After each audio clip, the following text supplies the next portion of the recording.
have been obviously the strict press, which is just kind of two straight.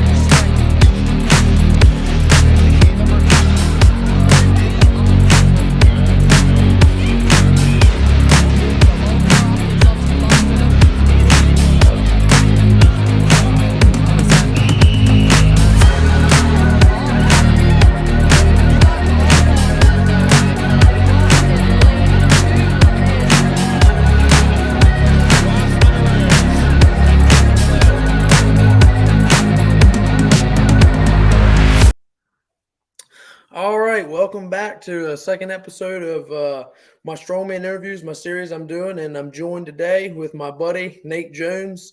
Just a little bit about Nate. When did I meet you, Nate? 2022?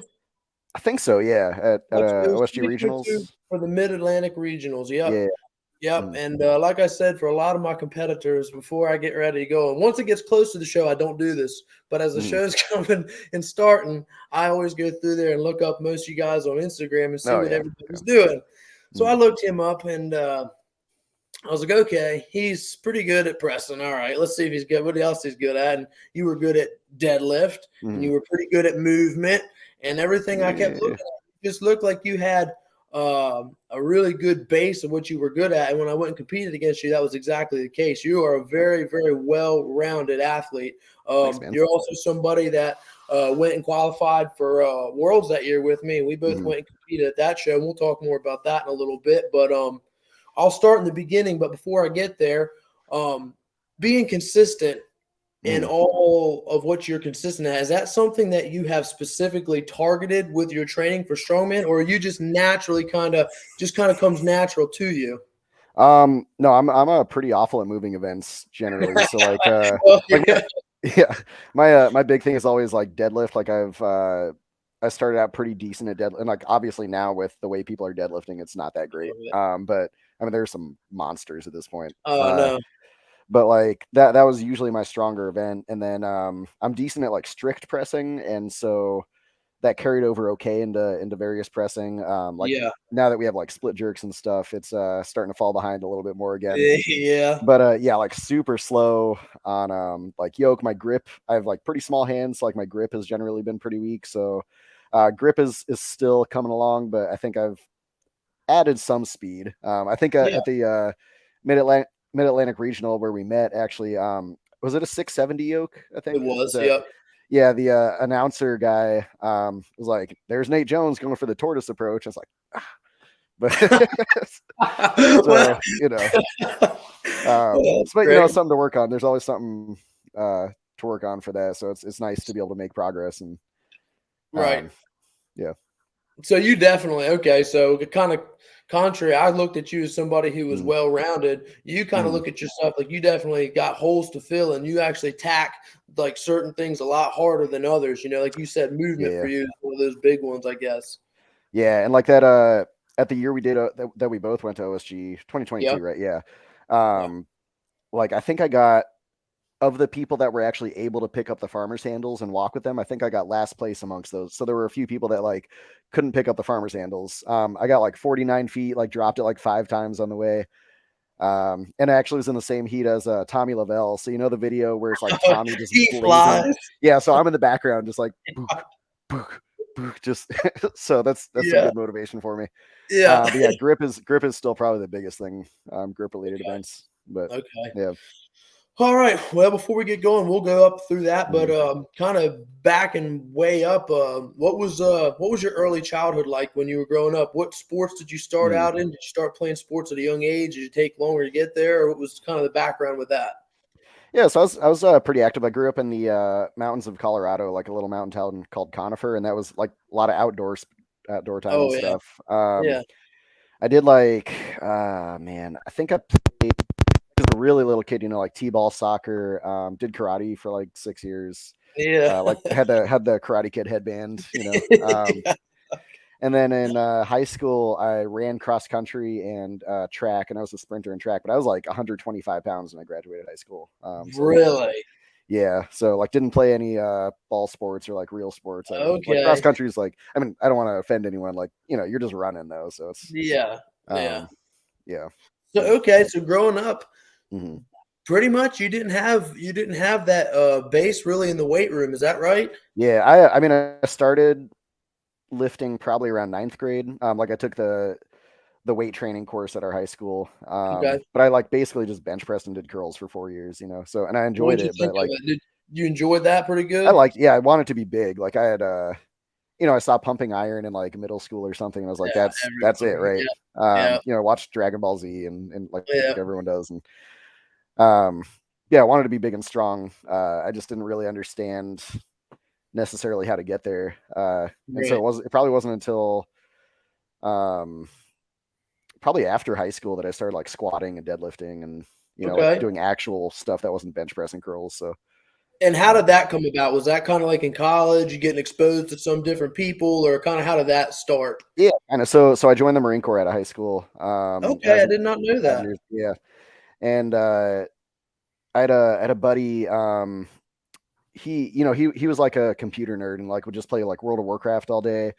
Uh, and then like one day he was like, I'm gonna go to the gym, and he started lifting and started like a real program. And he just like he must have had like the best genetics of all time. Like he was immediately like like 8 weeks later like full bodybuilder, like just ripped. Jack. He was like a skinny dude and just like immediately was huge. And I was like, that's like I want to lift with you. So he kind of I remember like the one day we were like, let's squat, but let's squat all the way down, like ass to grass squats. And it was like a normal squat, but it was like, oh, Yeah. we could do that. So yeah, kind of started with that, and then I after the Marine Corps, like I'd been lifting a lot at that point. I was pretty into it, and I went to college for. I ended up going for exercise science. Okay. This is like I like exercise, so I'll do this, and then like lifted a So lot more you there. went to college after the Mhm. Marine Corps. Yep, yeah. Okay. And then lifted. So did exercise science, lifted through there. Got pretty into like the science and physiology. And then I went to doctor of physical therapy school. So did that for 3 years. And I don't know if that I don't want to talk too much crap about PT school, but like Sure. not a great exercise base in PT school. So a lot of it was Right. like learning it on my own. But Yeah. I've managed to like kind of convert that into my career at this point. So Okay. So yeah. what a wild story then with that. So you just started training, got out of the Marine Corps, Hmm. and basically chose to go into a field just based off of, I mean, for just honestly, just a few years of Hmm. training. Is that correct? Probably, yeah, around there. I think it's more like, we all have that. I'm assuming everyone that like does a strength sport at a decently high level has that, like there's something in our brains that's just like I want to be big and strong, right? Like this, Yeah. like Yeah. we can't not want to be that way. If someone's like Yeah. you can And so never you lift felt again, that like yeah, yeah, and you that's felt that's that been pretty there. early on. Yeah. Yeah. Okay. So Well, really mhm. cool. I can't wait to go down some of your training ideologies, Yeah. especially with your business and how you're going with that. I really want to get into Mhm. that too. But Awesome. if we continue going from that, okay. So you go through your school and you start learning. That's how come you are somebody who has very good movement. So that would make sense Mhm. coming from your college background. So you Mhm. go into that. What was the draw for strongman and say instead of like CrossFit or what did you Mhm. start with? Actually, you might have started with CrossFit. Yeah, so I kind of, I kind of started like I want to be a bodybuilder. Like you see the magazines, it's Okay. like, it was like Yep. Jay Cutler and Ronnie Coleman at that point. I was like, Jay Yeah. Cutler, Yeah. like, yeah, I want to do that. Unbelievable. Don't have the genetics for that. So Man, that's or the desire to diet that hard. So that was never gonna happen. And then I kind of got into powerlifting, and it's just like not that exciting to me, just the same three things over and over and over. so you did do a Um powerlifting meet. I don't think it was even a sanctioned meet, but yeah, I did do Okay. one. And then I think I can't remember specifically, but I bought a pit bull log. Like I just in like 2012, I was like, I want to try log pressing, and I just bought one from the Alan, whatever his name was, the guy that sells the pit bull logs, and that was kind of the start of it. Like I had it in my home in my garage. And then when I moved to Charleston, South Carolina, I lived about a quarter mile away from a strongman gym. It's like a Krav Maga gym, but there was all the strongman stuff. They had Atlas Yep. stones and everything. It's like this is the best. So Yep. um, Okay. yeah, it's kind of how I got So into it more. okay. So as far as like even starting with like the strongman log, had Mhm. you had a base of like World's Strongest Man watching on TV, things like that, or were you just kind of trying to use the log as a Mhm. different way to train? I'm pretty sure I had seen World's Strongest Man stuff. I wasn't like I'd watched it, like on what was it on ESPN? I can't remember. Like back in the Yeah, day for when a it was like long on in the middle of time. the day. Yeah. When it was like Yep. Metrics, World's Strongest Man or whatever. Yeah. I just thought it was cool though. Like it was, I don't know, it was like I thought like the Atlas stones or anything that's like a weird movement. Like I was doing a lot of Zerchers at that point, and like I deadlift with a pretty specific style, like a very rounded back, right? Yeah. And so I was like, what other weird things can I do with my body? And it's like, oh, a log. And it just So you went just from there. like that. Yeah, I You just think just it's cool. like It's that. yeah, more fun way to lift, I think. I'm the opposite of that. When I started, Yeah, I liked the pure power just as much as yeah, I could do on a squat or a deadlift or this or that. And mm, that's funny. Just backing up real quick, you talk mm, about your deadlift was good and now your deadlift's behind. I'm the same yeah, way. When I started off, my deadlift was great. I'd go to powerlifting yeah, shows, USA powerlifting, and I'd win with my deadlift. I yeah, qualified for deadlift nationals, and now it's like I get spanked sometimes. yeah, Like it's like yeah. crazy, but it's I just feel like your evolution. deadlift, even since like 2022, your deadlift like is really like you've done something good to it for sure. So Oh, dude, I appreciate it. It's just yeah, so much strength in that lower back position. It's yeah, hard. It's we'll get into this too, I'm sure, mm, with your college background, but you have got to have the right positioning for your mm, body type. Just because yeah, you're the same height as somebody else doesn't mean you can copy them and deadlift the way they are. Doesn't mean you can shoulder press the way they can shoulder press. I've come up with yep, so many different things all across the board. And as you start to figure out what works for you, it's funny. You start to piece out similarities and body structures of other mm, people, and you can actually put it together for them with coaching them and helping them. So that's where yep, I'm going as well. So I can't wait to get into that with you. But yeah, going back to your strongman and you get started, you got a log, and now you're at a gym that's got it. mm. Uh, where did the first competition? Where did that come from? So it was in 2013. So there's a guy at the gym named Jeff Sweet, and he had done. I mean, he's like a 300 plus pound, like 6'6", big beard, shaved head, Big dude, yeah. nicest guy I've ever met in my life. So he kind of got me into it. And there was a competition in Columbia, South Carolina called Monsters of the Midlands in 2013. I think it was at Spud Gym or maybe somewhere up there. But um, so that was coming up, and he was going to do it. And I was like, yeah, I'll try it. So I went in a novice class, and it was one weight class for novice class at that point, right? Yeah, oh yeah, everybody. And you Yeah, and it got was some just like, guys sandbagging. yeah, yeah, it was just fun. Like I ended up one of the events was an 18-inch deadlift, and I ended up winning that in the novice class against like some big dudes, and then like Yeah, zeroed the press, yeah, typical.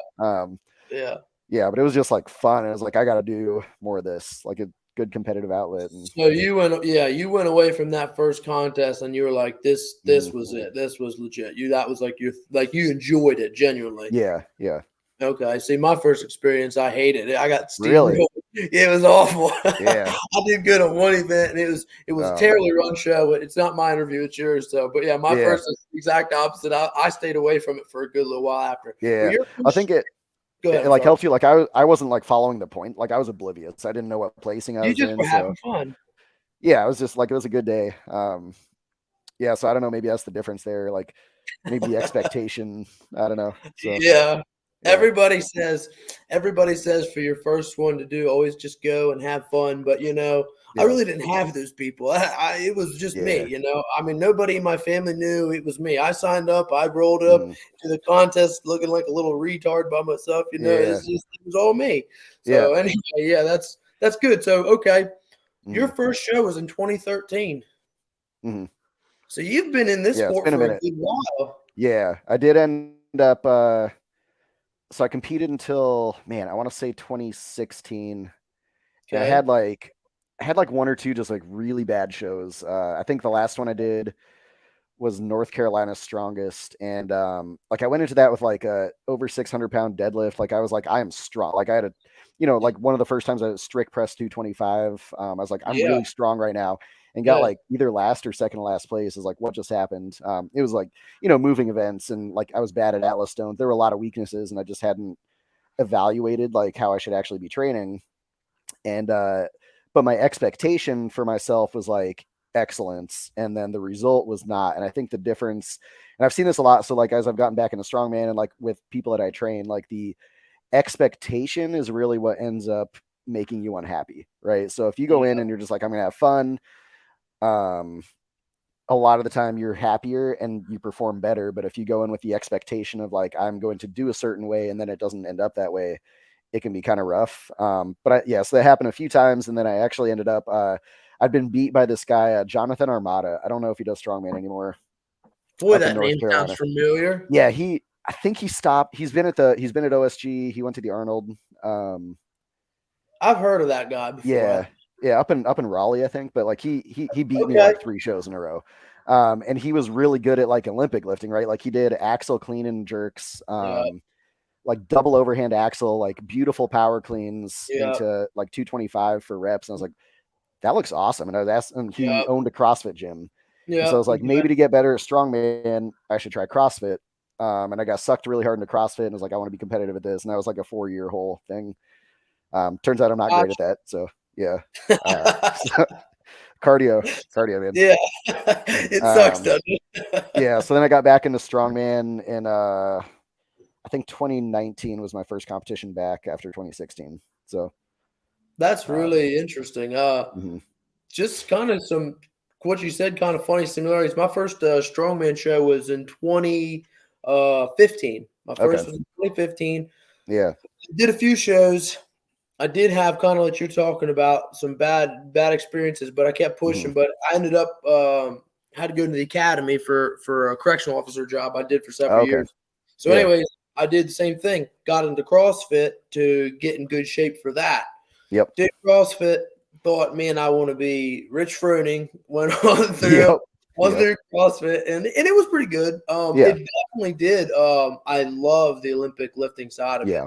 You know, I got Yep. to where I did a 300-pound squat clean at 165. I felt, Dang. and it was just like, and it looked good. I mean, Yeah. because I just watch over and over and video myself back and forth. Then Hmm. I got, like kind of you did. I kind of felt like, boy, I really have a void of trying to push weight. Yep. I felt like my true core. I was there, and there was actually some inmates that were working out, and Hmm. I was stationed where I was at, and those dudes just were so strong and big, and I was Yeah. like, I'm not going to be a big guy like that, but I have strength, and I'm going to go back to Yeah. that. And so I did. In my first show back, I only prepped for 6 weeks. It was at that time it was Delaware's Strongest Man. Yeah. It was in 2019 as well. So that was my return Nice, show dude. too. Yeah. Awesome. So that's Yeah. funny. So Where you were do. you when you were in competing in like 2015? Where were you at? Like what part of I the lived in country? Maryland. I lived in Okay. All Maryland. right. So I was competing a lot in Pennsylvania and Okay. places like that. Then I moved to Delaware about 2018, and I Okay. was there all the way until 2021, 2022 in that range. I'd only been when I Yeah. went and met you. I had only been in North Carolina permanently for maybe a year. Okay. Okay. I was So I wondering if had like there's like a lot of people that like I almost overlapped with and like we yeah were almost at the same show. yeah. It's interesting. So probably not with us, but Now, yeah. okay, so 2019, you got back Mhm. into it. Now, Yep. as far as it goes for OSG, what was your experience with that? Because I hadn't really even kind of heard of OSG for a while until 2019, Hmm. and the dude I competed with against in Delaware, he ended up beating me by I don't know half a point. I beat him in so many events, but he was polished and I wasn't. Hmm. I just came into it. Yeah. And anyways, he went to Worlds that year. I saw on his Instagram afterwards. He said he was at Worlds Strongman OSG. That was 2019. Hmm. And I was like, wait a second. I hadn't really heard too much of OSG at that point, but number two, I thought if this guy just went to World's Strongest Man, it gave me the belief I can reach that someday. I know I Yeah. can make that. And so that was when I set my blinders on kind of right about in that time frame. But for you, when you Hmm. got back into 2019, had you heard anything about OSG I or mean, anything like that? I'd seen it and heard about it. Like I'd watched Tommy for I think like I'd seen like Tommy on Instagram. I was like, OSG looks cool, and Yeah, Tommy was the dude. yeah, like I had thoughts of like maybe I could make it. Like honestly, like when I went to do the Midwest regional or Mid Atlantic regional, like I did not expect to make it to OSG. Like that was kind of like Really? well, let's see what happens. Really? I don't know. Like it's in my mind, like I wasn't competing at that level. Um, like I had done nationals for the first time the year before the Strongman Core Nationals and got like 10th, and that was decent.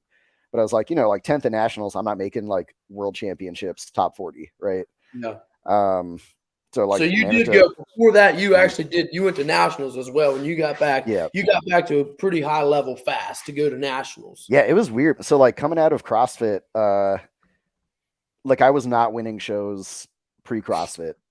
Even like my static strength was high, but I came out of it and like I don't know if it was CrossFit specifically or if just like my training, like I had years to think about my training and to like figure out what I should actually be doing instead of just YOLOing it every day. Yeah. And so like I started winning local shows. Like my first show back was North Carolina Strongest, and I got like 4th place. But after Yeah. that, Okay. like I won like Lift Me I'm Irish. There were a few others like the North Carolina State Championship. Like I kept winning local shows up in North Carolina. I was like, maybe I'm like kind of okay at this now. This is weird. Yeah. Like Quinn Ramasco showed up to the second Lift Me I'm Irish and just destroyed everyone. But you know, Yeah, he's so other than that, good. like unless like a freak shows up, I was doing okay. And so I was like, I'll try for OSG. And like I didn't think I could make it through the online qualifier. And I honestly don't know still like the static strength of those guys is so high. But like I don't know, ended up making it skin of my teeth. So 3rd place at the Mid Atlantic.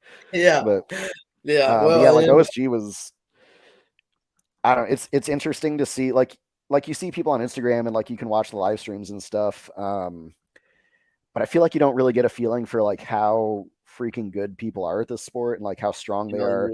And you see it in Yep. person, you're like, there's a gap here between like me and the rest of Yep. these guys, right? Um, Yep. yeah, so it was really cool. So it was very motivating. So For you, mhm, when you went to OSG the first time, mhm, for me, I was kind of thinking the same thing you were thinking. You know, you compare your numbers that you can mhm, do in the gym and what you kind of can do, and you add it together, and you yep, think, okay, I could possibly do here. But when you get to that stage, into that place, it literally is like if you can't destroy those weights at mhm, your gym, when you go there, it's going to be yeah, like a massive, massive gap. I mean, the Viking press was one mhm. that just obliterated me in 2022. I mean, Really, I got 4 reps, which I guess based out of a lot of people, there's a ton of people who zeroed that thing. But yeah, you got, yeah. I think you got 5 or 6 I because think you I got, beat me. yeah, I think I got 5. I can't, yeah, somewhere around there. Yeah, Um, and I mean, um, you know, we went and did that, and then you had Dean McVie come and blast it with what 15 reps or yeah, 16 something reps. stupid like him I and mean, just was it like CJ Krause? I think I don't know. yeah, he was really good that Yeah, year too. That was yeah, his last year under 80s. He was yeah, really, really good. So yeah, yeah, I went into that show mentally. You talk about when you go in with expectations and they yep, get your bubbles. It's like yeah, I went into that show thinking one thing, and I walked away feeling like just about this big. yeah. Like wow, there's a lot of room here to, Yes, yeah, yes, and you know, for me, I don't know what it was for you, but when you see guys that you're watching on YouTube, I mean, Tommy, I had seen and watched on YouTube for forever. I mhm, saw Dan Ashcroft, the Flash. yeah, You know, he was really big, kind of coming up through there too. mhm, Dean had he was just starting to have good success. You know, I think the yeah, year before that he had just made the finals. So this year, he just came on like crazy. But mhm. Zadrunas was there. That was the last Yeah, year. that was cool. He was really big.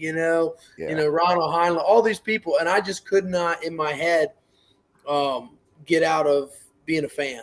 I couldn't yep, go to being a competitor. I was so stuck on being a fan, mhm, and that really did mess me up because I was a lot stronger that year than what I showcased. yeah, And talk about having an outcome that you wanted when. When I got to the end of that show, and I think I was sitting at like 31st position or something crazy yeah, terrible yeah. I like think I was that. like 33rd or something. Like, yeah, like okay, Boy, we were 2 studs that year, weren't we? yeah, yeah. Yeah, but That's no, interesting though, because like like one of the things like at that, especially at the Mid Atlantic Regional, and then what I've seen you is like your press at that first show we did, like you could have kept going. Like I think I tied for second on the press, like the axle clean and press, and like you hit like 6 reps or something, and it looked like you could have done like 3 more. You were like, I'm just gonna stop because no one else is here, right? So it's interesting the Viking press kind of got you, but it is like I don't know, like it was hard to compete at that show though. Like at OSG itself, like there was something, I don't know if it was like being a fan or what, but just being in that environment was very different. It is, and as far as it goes, movement.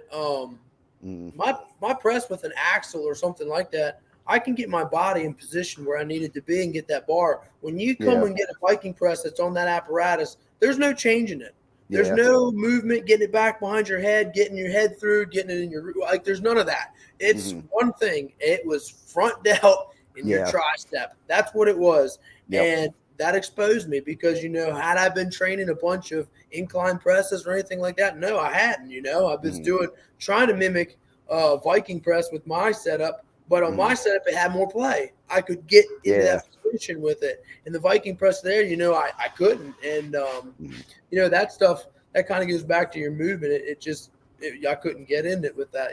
So yeah, yeah. yeah, I would but say I anyway, think like I did okay on that event because the movement was so constrained, right? Like, you weren't allowed to jerk, you weren't allowed to like it was just a push press, right? And so like I'm like my shoulder mobility is just awful. It kind of always has been. I work on it. It doesn't get much better. Um, but I do a lot of strict pressing and I do a lot of push pressing. And like I think that like for me, if there had been a different event where there were like split jerks allowed or push jerks, I would have done much worse at that event. But because like it just kind of played into like this is how I press anyway, yeah. it worked out for me. But Well, you're pressing. It looks. I mean, I didn't think of it then, but now that he's mm, blown up so crazy, your pressing, especially on the log, looks so much like Mitchell Hooper's. yeah, Your try setback, to. did you really try to mimic that since he's Well, been so doing I think I honestly saw like the lean back, like kind of almost like a standing incline. I think I it? saw Yeah, Ben Donen doing that first, and like I kind of just press that way, right? Like my shoulders yeah, don't go very far back, so like. But once I saw Ben Donen, I think he did like a 330 log or something, and just like pressed it leaning all the way back, and then stood it up. I was like, maybe I should like lean into this a little, and then Mitch Hooper does it too. yeah, Um, yeah, so yeah. I don't know, That's maybe there's something exactly what there. you did. That's exactly what you did on the Viking press. You were able to get Yep. in that position back, and I watched you back on the video. I've only watched.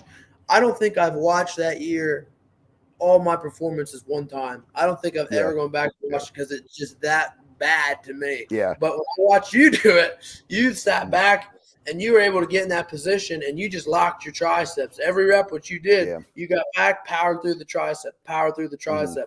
And like I could not get in my groove with that at all. So Yeah. that's just how that goes. But okay, Yeah. so I think it then just worked for me. So yeah, I don't know. It was how yeah, I already pressed. So like, yeah. yeah, Um, and since we're going on kind of in order here, I'm going to bring mhm, up probably what's more frustrating for you, but mhm, the Mid Atlantic regionals this last year when you mhm. didn't qualify. But see, what Yeah. people didn't know is you were actually really injured for that meet. Yeah. So I'm not gonna say peer pressured. I jumped into a team CrossFit competition because sometimes I'm like, I still like CrossFit and like have not trained for CrossFit. And I can do a lot of strict pull-ups, but like we did butterfly pull-ups in the competition and I tore my lat somehow doing that. Mm, Like just wasn't prepared for it, right? And this like I think I have nothing against like kipping or butterfly pull-ups. I think they need to be treated as a plyometric upper body movement, right? And so like if you haven't done a lot of high velocity kind of high acceleration upper body movements, like maybe that's what you should work on. And so that's my takeaway from that. But I tore my lat, um, and then I actually it was recovering okay, and I got one of those like straps that you can put over a deadlift bar, like over your shoulders, yep, and then attach it to the bar so you don't have to yep. actually touch it with your hands. And I went to pull a heavy deadlift with the strap on without my left arm, like it was my left lat, without my left arm touching at all, and my lat popped again. It was like, Oh how did my I god. just do that? Yeah, I think I was maybe just flexing really hard. I don't know. So, and that was like, I think that was like 6 weeks before the Mid Atlantic Regional, and so like I just couldn't train. Like by the time I got there, it was fine, right? Like I could deadlift again, but I hadn't been able to train it appropriately. And so just like my car deadlift was garbage, and the frame would have gotten me anyway. Like the frame would have crushed me regardless at that show. But like Yeah, but it was that awful. frame was Yeah, brutal. so It bad. was Yeah, brutal. I mean, that thing claimed more people and more yeah, injuries. What was there, like 3 or 4 bicep tears that day? yeah, yeah. Like the one guy, I just remember the one guy, like the frame tipped all the way up on its side and almost like tipped over, like Came out. just, Yeah. man, that was sketchy. Yeah. Speaking of that, real quick, I'm Mhm. just gonna go off a little tangent. Did you Yeah. see the girl at Arnold's this year doing the timber frame fall Mhm. and bust her face Oh, on it? Enos? Yes. Yeah. Oof. I'm telling Yeah. you what, bless her heart, that looked absolutely brutal. Her Yeah. face And was then she kept busted. competing. Like, I know. yeah, She's crazy. she's somebody who is physically gifted, like Hmm.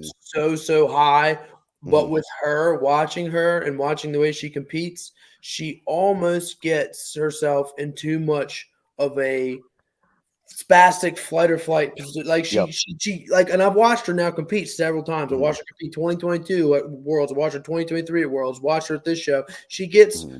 so keyed up and Yep. so, and like when she fell into that frame. Had she stopped for just a half a second more, Hmm. got herself under position, she didn't. She kept trying real fast, real Yeah. fast. And when she did at that weight, I mean, you've got a lot of factors and you're going up a hill. That I Hmm. mean, it doesn't change for a lot of people, but when you're Yeah. trying to go fast and things like that, I mean, it just threw her off. You could just tell, you know. Hmm. Um, that comes down to a lot of getting calm under pressure too. I mean, I'm not saying Yeah. calm under pressure. I don't mean that, but sometimes there has to be an adjustment. Yeah. Like a Not little less arousal, kind of. yes, not Yeah. just to your physical side, but to your mental. Yeah. And that's Yeah. I my think too, like Evan Singleton is a good example of that. Like yes, he could be incredible, and he is incredible. Like he's strong, but like sure. he gets a little too hyped up. Like it goes crazy.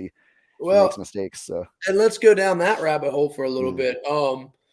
It takes a lot of energy and mental drain Mhm. to adrenaline dump is real. Okay, I've Yeah, had yeah. a lot of shows. My shows where I did really, really bad, I had a massive adrenaline dump. And when you try Mhm. to do something after adrenaline dump, it's not really going to happen. Adrenaline, when it's channeled at the right moment, is the best thing ever. But if you Yeah, can't shut that off, and if before you go there, you're just sitting there boiling, you get to the end of the show and you're gassed, you're done. That's yep. my biggest change from 2022 to 2023.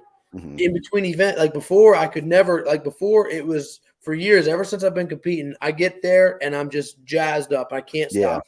And I can't stop. And it goes the whole way. 2023 went to Mid Atlantic Regionals with you. It was you, me, Rob, Youngerman. I Mhm. joked. I was joking right up Yeah. before we went up and did any event. I'm joking. And then boom, it's on. And then I try Yep. to shut off as quick as I can. I got a newborn baby and I just try to hold her, cuddle her, get myself down Yeah. and go back and forth. And, I did that at Worlds this year and it was a lot better result. And Yeah. I think a lot of people at the top, it's all pushed so much. People love the intensity and the energy, Mhm. but if you can't shut that off, Dean McVie, he turns it on and shuts it off better than almost anybody I've seen. Mhm. Yeah, there's definitely like a right amount of arousal, and it's different for different events too, right? Like a max deadlift, like Yeah, go nuts. It's such a simple, like you yeah, don't like there's no keys. You just pull really hard, right? yeah, But if it's something like a log press or like an overhead medley where it's like coordinated and you're like, or like a bag throw, right? Like I mean, you can yeah, see guys get hype up for bag yeah, throw, but like if I do that, I'm missing all my bags. yeah. It's like they're going Well, there straight was a behind me. lot. Yeah. Yeah. There was a lot of Um, guys that missed those bags at Worlds this year when we were sitting there yep. watching them, guys that could have hit that.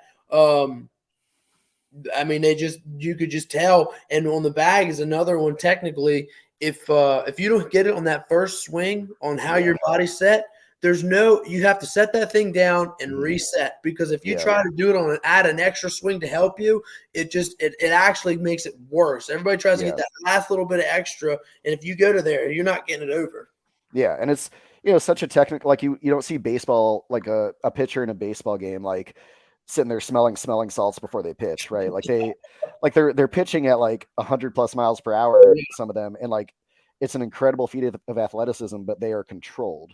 And Yeah, it's they probably have some adrenaline, they're trying really hard, their maximum effort, but it's channeling that appropriately, I think. sure, Especially for different events, like that's yeah, I don't know. Probably for different people too. Like if you're really athletic and coordinated, maybe you don't need to channel quite as much. But right. turning it down a notch or two for me is for most events is usually better, Yeah, I except for agree. deadlifts. So yeah. Yeah. Okay, so let's go down this then. Hmm. As far as it goes with your training philosophy, Hmm. how do you specifically approach training for yourself. Let's start with the off season, and then we'll go Mhm. in from that into kind of competition prep, and then what you would do with clients. But for yourself Mhm. specifically, how do you approach an off season? How do you do that? What are you attacking? What are you thinking? Yeah, so probably just like less.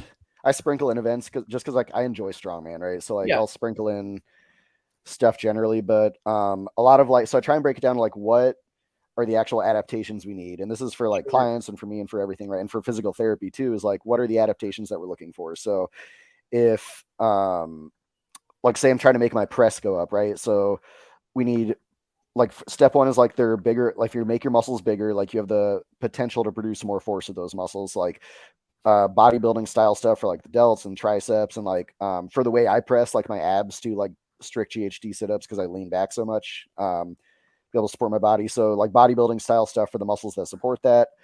um and then there's the skill of the actual movement, and so the muscle size will translate into all of those. Yeah, But if say I'm trying to like make my circus dumbbell specifically go up, then we need to practice the skill of that. there you go.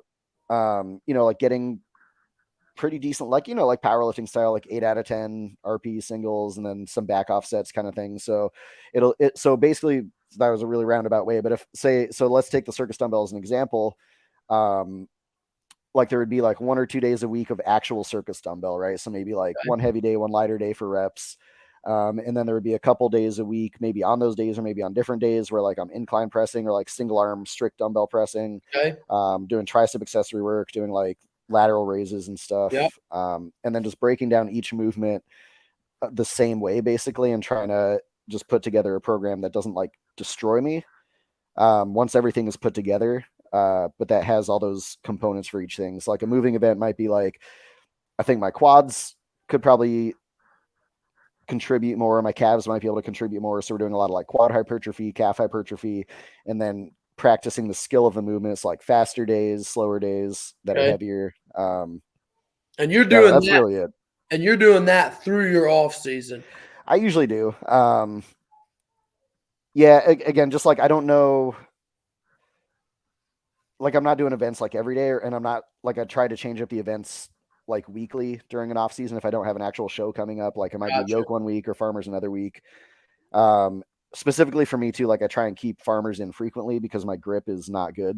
Yeah. And if I don't train it, it gets worse. So like Okay. farmers or frame carries. But yeah, I don't really take them out. Like I just think it's fun too. Yeah. So Well, and it probably gives you a level of conditioning as well, too. I mean, to mhm, a point, I mean, yeah, and that might not even be conditioning, like heart rate conditioning. That's like yeah, conditioning to your body being adjusted and to that frame, to the weight, and you take such yep, a long time, a weight that was so easy, it's going to feel like 1,000,000 pounds. If you can keep your yep, body going through it, it kind of makes it easier when you go to competition preps when you switch. yeah. And there are Um, like specific adaptations. So like it for with tendons, for example, right? So when okay, you're trying to move a yoke quickly, you want a stiffer tendon because it would.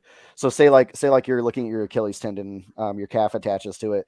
So it's not just the strength of your calf, but it's the speed at which you can transfer force from the muscle to your foot bones that lets you move more quickly, right? So you need the tendon to be stiff so it can transfer force quickly. You get some stiffness adaptation just from like lifting, right? So you do calf yeah, raises, tendons yeah, become stiffer, but you get more of that from like the plyometric and just like doing heavy yoke, right? So if you're trying to do a 600-pound yoke fast, then you need to be doing relatively heavy yoke so that the connective tissue adapts to that and it helps with it. So and then it really is just balancing, like if I'm doing a 600-pound yoke in training, balancing out like how heavy am I deadlifting that week, other things that like might beat me up too much. yeah. um I And don't know, I'm that's also like not great at moving events, so I don't know if that's like a good philosophy, but Yeah.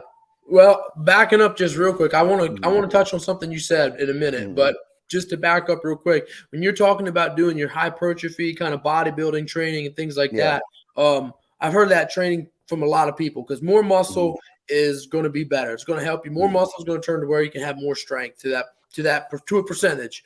Um, yeah, but you answered it, I guess, in this question. Number one, you can get so much where you're doing your bodybuilding that you can lose positioning and technique, mhm, and your positioning will be different. Like, for example, if I train so much bodybuilding and things like that, like I do military presses, my axle is going to be different. You know, Yeah. I'm not able to get it in rack. It's going to be way higher. It's going to be different. It's not that I'm not strong at it. Yeah. It's just it's not going to be as efficient, you know. So Mhm. your approach to that is keep it mixed in with it together to where you're never losing that skill, you know, Mhm. acquisition phase. It's kind of always there. You're just trying to build more muscle to that. Yeah. Yeah. Basically. So like, and muscle.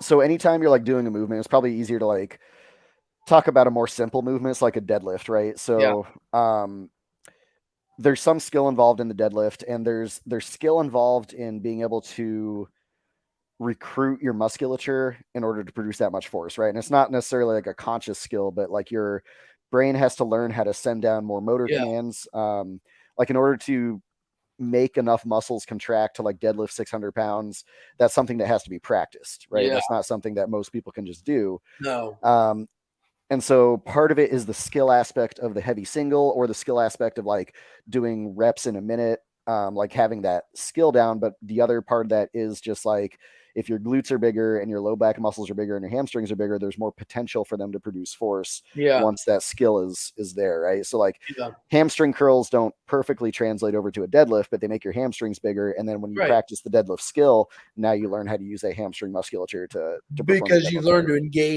learned to engage that muscle. So when it Yep. comes to the time of actually performing it, that muscle already Mhm. knows to turn on because you know it's already been taught that. You know, Yep.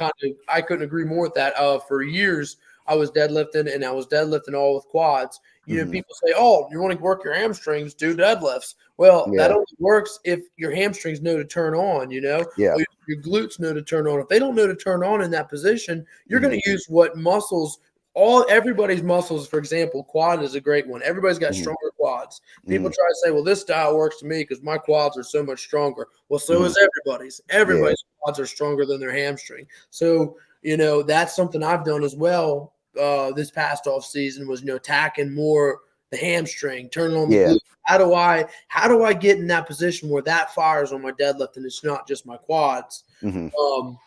With that and building muscle in the off season, back to 2016, 2017, 18, 19 Mhm. for you, what weight class were you competing in?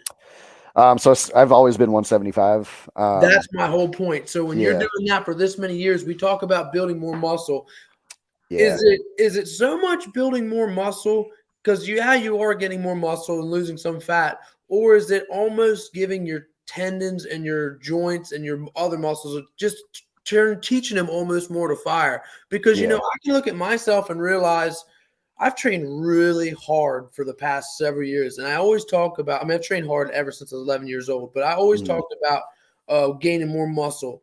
But once Yeah. I got to where I'm set on a weight class, you gain more muscle, but it's not like, you know, like that mass. When Yeah. I was 19 Yeah. and I would eat everything in sight and push, then I was able to get to 220. But, you know, Mhm.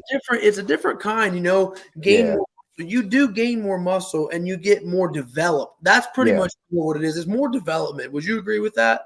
Yeah. And I think so. There's, especially with weight class sports, it's interesting because there is a limit to how much muscle mass you can actually hold, right? And so Yeah, for the 175 class, minus the people doing the extreme cuts from like 205, sure. um, people around 190 pounds are probably close, like on average, are probably close to topping out what you can do in the weight class, right? And so if you're at that point, like if you think one of the issues that I don't have enough muscle mass in a certain spot, like you can weigh a certain amount and just try and do body recomposition. Like I'm not 5% body fat, right? Like I'm Right. probably at least 12 to 15% most of the year, maybe a little higher sometimes. And so I could hold more muscle mass if I was leaner at the same weight. But Sure. that's a slow process, right? Like we're not, Yes. again, like you were saying, like we can't gain 30 pounds. So we're not going No. to gain a lot of muscle mass. And you see someone like Dean, since we keep talking about Dean, like that dude's like 8% body fat. Like he's not Sure. getting leaner. If he No. gets leaner, that might actually impact his ability to compete, right? Like then he's getting Yeah. to the point of like, it's hard to maintain that. And that I think pretty sure he weighs around like 190 at that. So like his his like training probably shouldn't look as much like bodybuilding, right? Like to maintain the muscle mass he has for sure, but like Interesting. he's trying to eke out like every last bit of skill, like try techniques. Yes. I don't actually Yeah. know how he trains, but that's what I would be thinking for him is Sure. like do enough bodybuilding so you're not losing muscle size, but like we're working in the like 0.01% Yeah. of the skill at that point. Like a Yeah. tenth of a second on a farmer's carry makes a difference on the podium, right? So Yeah. it's for him, it's probably a little bit different. For me, I'm trying to get from 33rd to like 23rd, you know. There So you go. Yeah. um, Well, and I'm really glad you touched on that because he was kind of somebody I was looking at too. I've talked to a lot of old time strongmen and people like that, and they've all told me, they said,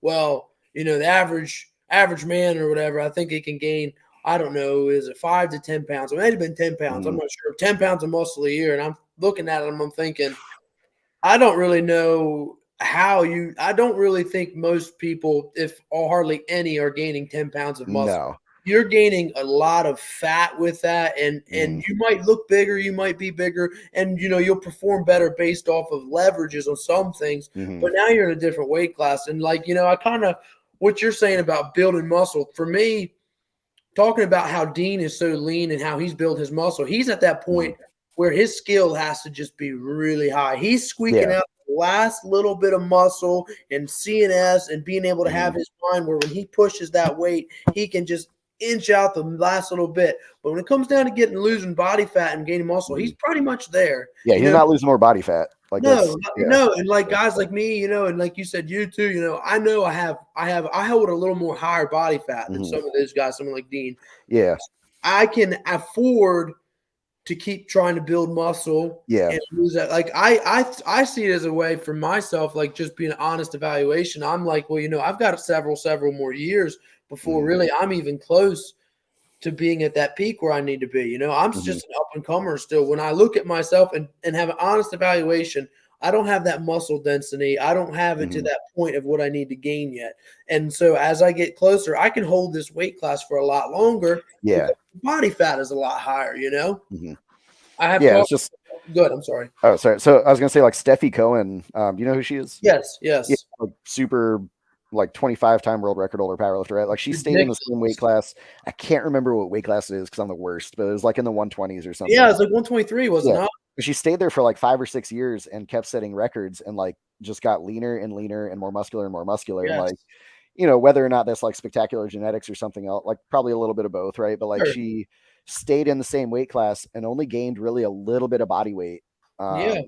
over that whole time. And like Yep. that's, her for something like that too, like her skill deadlifting and squatting, like she's a 25-time world record holder. There's probably not a lot of skill to be added there. It's like the gains she's going to get might just be muscle size at that point. And there's going to be that end plateau where like she's not going to be able to get stronger. I don't know if she ever reached that necessarily, but like she ended up full freaking six pack, like so lean, like lean all the time, like having a water cut, and then like she's so good at the movements, like maybe there's just not a lot left there, Yeah. Right. But that's kind of where the goal should be for probably all of us, right? Is like get to that point of like there's really nothing left, that I can't gain more muscle. I'm so good at the movements that there's no skill to be gained. Like luckily in strongman, there's always new movements too. So there's always something interesting to do. Yeah. And as far as it goes too, what are your thoughts on, everybody talks about your body being able to adapt. They say you can put your body under crazy stimulants and it will adapt to it. My personal experience, and from what I've seen from other people I've helped coach or this or that, but especially myself, is when you take that approach, it is very true, but it almost has to be so small and minor. For example, if you're going to take the approach of I'm going to adapt slowly over time, it has to be like a small amount of weight or a small amount of weight. Weight not even might be the goal, but I'm just using that. Like if you have you're wanting to get to, the weight has to be so small and your body can adapt to it. Because if you go past that, like, okay, I'm really going a rabbit hole here, but for last year's training program and what I ran, even Rob Youngerman, I just coached him for the Arnolds. Yeah. I did up and down. I did up and down. I did a wave like method. I didn't try to do a peak where you keep peaking, and you peak out here and the volume comes down, linear programming. I didn't do that with him on that, because when you get to the end on linear programming, a lot of times the conditioning goes way, way down and you peak usually early and it doesn't work. I've not found linear programming to work for me, especially for strongman. I went into kind of more of a conjugate style Mhm. where we would have a demand, the body had to go, and I don't believe in going to like an all-out max. And Yeah. people say, oh, you can get away with this because your body Yeah. doesn't recognize the maximum, say in a safety squat or a regular barbell squat. It just knows, it did a maximum, so it's good for you. But Mhm. the counter to that is you're still putting your body under the same stress, and you can still Yeah. get injured the same, because you're right. Your body does not know the difference. So it Mhm. just knows it went so high that now it's got to die to try to recover again from it. So Yep. there's definitely a balance to peaking right, not overdoing it, not getting overtrained. Because I mean, people say overtraining doesn't exist. Mhm.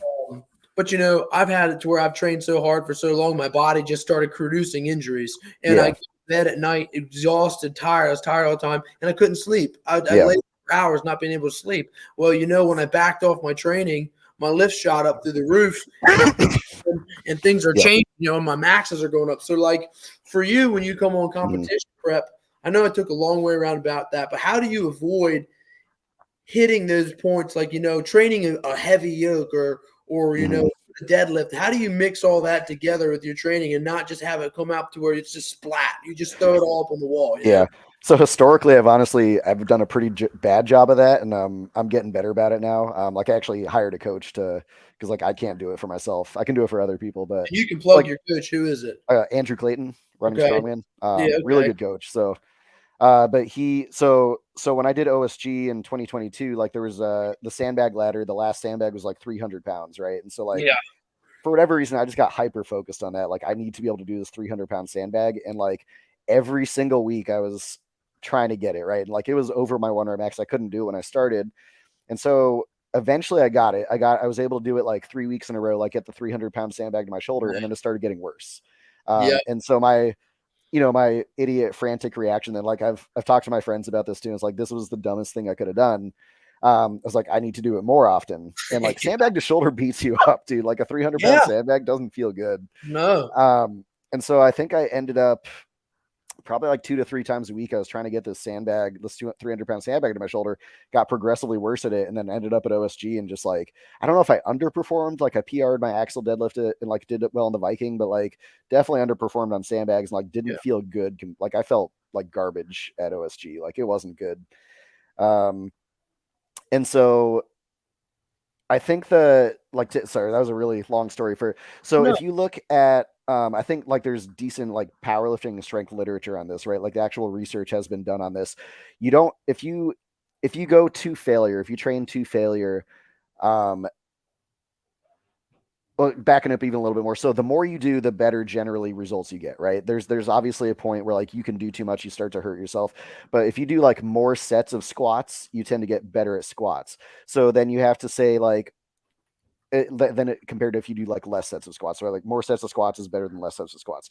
So then you have to figure out like how hard do I have to go on these sets of squats in order to get a good benefit out of each set. And it turns out for pure strength, like not that hard. You can do like a 6 or 7 RPE um, on each set and get a really good strength stimulus. And if you are hitting like those 6 to 7 RPEs and you can do lots and lots of sets there, you get a better overall strength stimulus than if you like hit sets of like 8, 9, 10 RPE and you can do less sets because you're beat up. So say like you do like a bunch of 9 RPE sets of Yeah. squats, you're going to do like 3 or 4 of those and you're going to be like throwing up on the ground and like things are Yep. going to hurt at that point, Yep. right? But you say, so you could do like 3 or 4 of those. Maybe you could do like 10 to 12 sets at like 6 to 7 RPE. And the strength stimulus from doing all those more sets, along with it being relatively heavy, like it's probably over 80% of your 1 rep max, like that's a better strength stimulus and it allows you to actually do more. And so for muscle growth, there may be something similar. Like you probably have to go a little closer to failure to actually like maximize Yeah. muscle growth, but you can get Sure. muscle growth being pretty far from failure. You just get more the closer you get. Yeah. Um, but so when I'm doing a little more like bodybuilding style stuff, instead of using squats as like my quad stimulus, I use squats as like make my squat stronger, and then I'll do like knee extensions, right? So Yep. something that's like a low stress movement. So coming back around to like yoke, where it's like it's a movement that just beats you up, right? Or at least some people it beats me up. So doing yoke heavy enough to like that 80% maybe of comp weight or 80% of 1 rep max or whatever, like being able to do a decent amount of volume with that and like working up to that slowly. And then my accessory movements would be really easy, like not easy, but like things that aren't like compound movements, right? So like knee extensions, hamstring curls, calf raises, Yep. low back GHD extensions, stuff like that. And then the other thing with like yoke and strongman in general too, that's different from like powerlifting is that these are all like high velocity movements, right? There's a plyometric component to all of them. So Yeah. yoke, you're trying to run with the yoke. Yeah. And so from a basic physics standpoint, like force equals mass times acceleration. It's a little more complicated with biomechanics, but like the bigger that acceleration number is, the more force your tissues experience. And so there's no research on this. And like honestly, it'd be really cool to get like a force plate and have someone just sprint over it with a yoke. But like even just sprinting with body weight. So like a really good sprinter that's just sprinting 100 meters as fast as they can experience like 6 to 8 times their body weight each time their foot hits the ground. Yeah. In specific muscles like soleus, it can be up to like 12 times their body weight. If you jump off a 24-inch box and land on the ground, you can experience about 12 times your body weight for a split second, right? So like if you think about you're trying to run fast with a yoke and you have 600 pounds on your back, like I don't even know how much actual force that would be. Like it's got to be like many times your body weight, right? Yeah, and the faster you go, like look at somebody like Mitchell Hooper. Think of that. I never have thought about it that way, but look at how much force he's able to produce. Yeah, and based off the got to be speed nuts, right? with. Yeah, yeah. And so like taking that into account when you're programming things, so like we can't do 30 sets of heavy yoke. Like something will get injured, at that point. So doing enough to build the skill of the yoke and then doing easier accessory movements. And then even like you said, I think for me, it's more a psychological issue, but having to do like a heavy whatever event every single week does like, I start to get stale on it. And so like what I've found like, and this has really been my coach, Andrew Clayton, doing this for me. But like heavy squats one week and then like lighter speed squats the next week, like that conjugate style. I was going to ask up and down. It sounded like you're kind of blending conjugate in a lot of what you're running. And I think probably like the conjugate stuff came out of people seeing that and being like, hey, if we do heavy squats every single week, maybe this should theoretically be more specific. The most specific thing you can do for a 1 rep max squat is probably a 1 rep max squat, but we're doing that every week. People are getting worse at it. Like maybe we shouldn't do it every week. And then they develop these programs. And I think just like from a psychological perspective and an injury prevention perspective, that makes a lot of sense to like alternate a little bit. Yeah, it definitely does. Yeah. Very interesting. Yeah, I don't know. I don't know if that answered that was a really roundabout. Yeah, but no, I like that because it gets into kind of your ideology with it. Because I'm already trying to think on how, if you're running it that way and you're programming it, you kind of answered it. You got speed squats one week, you kind of got a heavier squats the next. It might not be the same. It might be a barbell, it might be, it could be the same, because if you're varying it back and forth, you're still getting some variability with that. Yeah. But I'm just going to guess that if you're doing a speed squat one week, that's the week you're going to push a little bit more weight on the yoke. Yep. Yeah. Okay. Exactly. Yep. Yeah. Okay, that makes a lot of sense. And there's also like for each individual too, like there are some people, if you have shorter arms and maybe a longer torso, deadlifts probably beat you up more than someone who has really long arms and a short torso. Same with squats. If you have long femurs, like squats are going to put more stress on your body. So just taking into individual, like you were talking about earlier, like seeing how people with body types move around, like you have to take that into account. And yeah, very, very true. Somewhere I was going to go with that too. I think as far as it goes with conjugate style of training, I think a lot of people really misinterpret it. I think they get so far away. They try to do so many variability and so many different things that they lose sight of what they're actually supposed and need to get better at. Yeah. I think with somebody guiding you in conjugate, I think conjugate is probably the best style of training for an athlete, period. If you had somebody that was a sprinter, somebody was a football player, and somebody's a strongman, I'm going to say conjugate probably, done the correctly, is going to probably be the best for all-around body types, because you can never go wrong with attacking your weaknesses, prioritizing that. I mean, based off of what fails, that's what you attack. And you're not going to go wrong with trying to get faster, especially if you're a sprinter in those kind of ways. And then max effort, I bought all of Louis Simmons' books, but max effort, like, if you're a sprinter, Louis Simmons said max effort's never done in the gym. Mhm. If you could, you don't need to be. It's not in the gym. We do speed Yeah. work in the gym. When it comes to max effort day for you, that needs to be done on the track. Yeah. So Louis Simmons came up with the system, and he developed it really, but Yeah. Yeah. he's saying that to a point. It still has to be the thing to a Mhm. point. You can't get lost so far. I think psychologically, most people could not run the Bulgarian system where it's Yeah. consistently maxing. I think everybody, we all want to look at ourselves and we all want to say we're the outlier. Mhm. We're the one who can do it and try and grind and push so long. But when rubber meets the road, we're all different, but there is a level of similarity there. Yeah. That stagnation factor can come and creep up on you really, really fast. Yeah. So And trying what's to go ahead. yeah, what's it, so I actually it wasn't like the Bulgarian method, but like I did for a long time, like I had a home gym and like a power rack in my Yeah. living room. And so I wanted to try like the squat every day, like press every day kind of thing. And so basically every single day I would work up to a 1 rep max strict press and then do a couple back offsets and then like a 1 rep max front squat and then do a couple back offsets. And actually, like my front squat got like I don't think I made as fast a progress as I could have. Like I did end up like strict pressing a decent amount. And I think like I still haven't beaten that front squat PR, but it's because I haven't like really trained front squat to beat it since then. But I like there's so much else that I got worse at too. Yeah. And like I tried it for deadlifts briefly. I was like, this is kind of working for my overhead press and squats, and like could not do it with deadlifts. Like it destroyed me. I did it for like 2 weeks and was like, I can't walk. Yeah. So it's just like that movement beats me up more. Like front squats, apparently my body tolerates well. Like strict overhead press, my body tolerates well. But like, yeah, I don't know. There's definitely like there's probably movements that people could do that with, and especially like if it's Olympic lifting, it's a Sure. little bit different because it's not as fatiguing, right? Like it's a high power movement.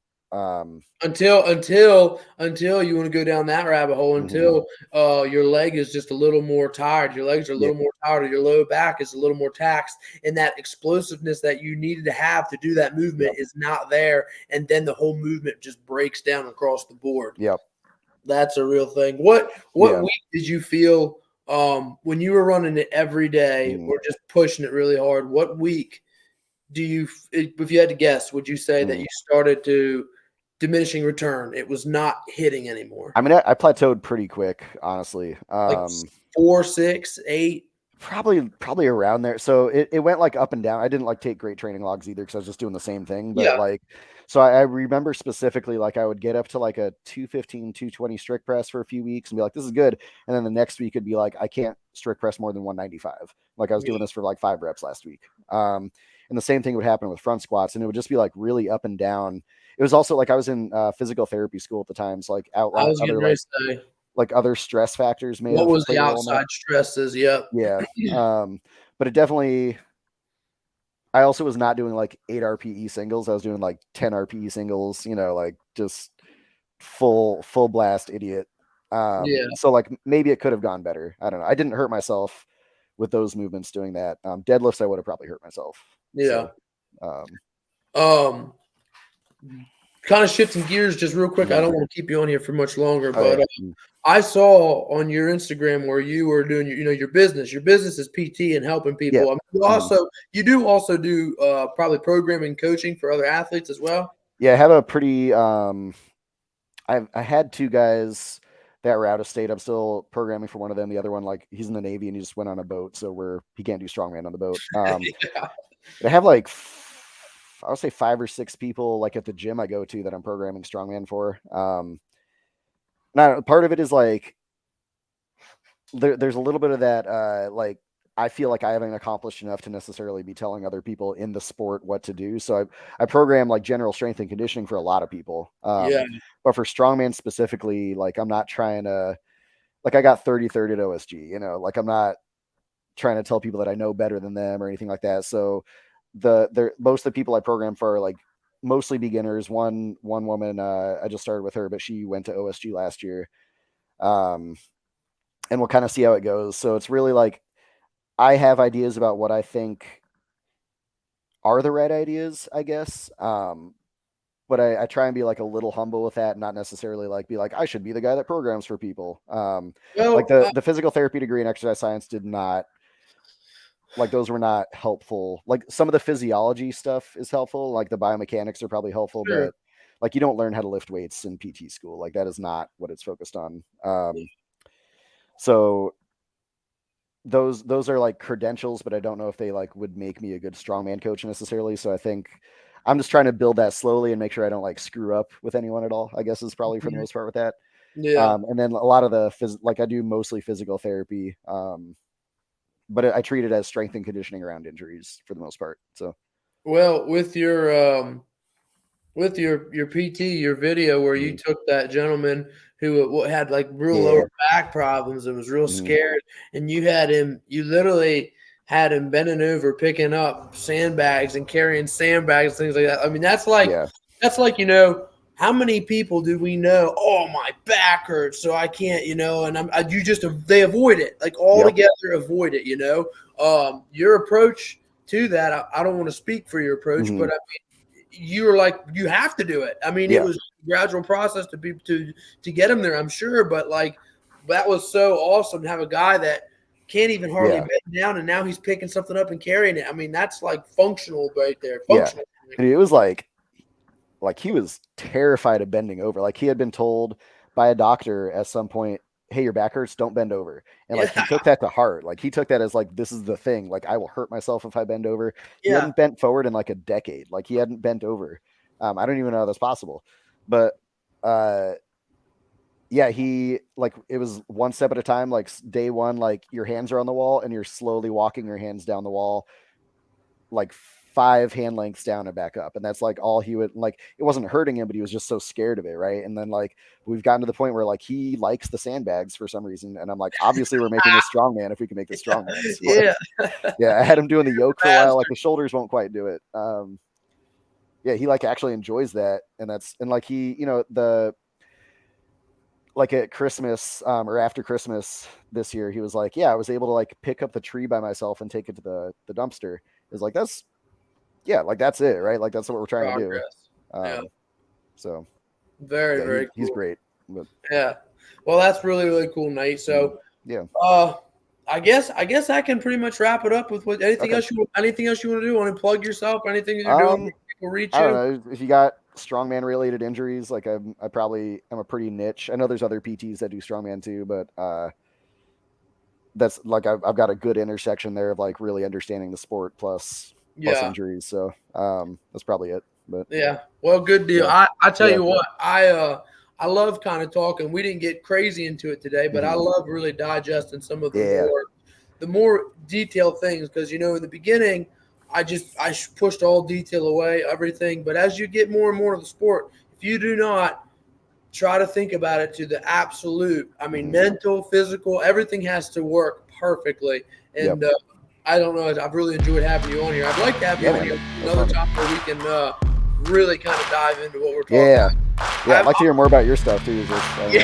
Well, that's perfect. I'm experimenting with the program right now, and I'm going to run it all the way until June, which is where I'm trying to qualify for Worlds. So I'm going to run it till then, and if it works good, we'll do another video. We'll talk about it. Sounds good, dude. All right, man. All right, Nate, thanks for having me. everybody. Have a good rest of your day. Yeah, you too. All See you, right. Ross.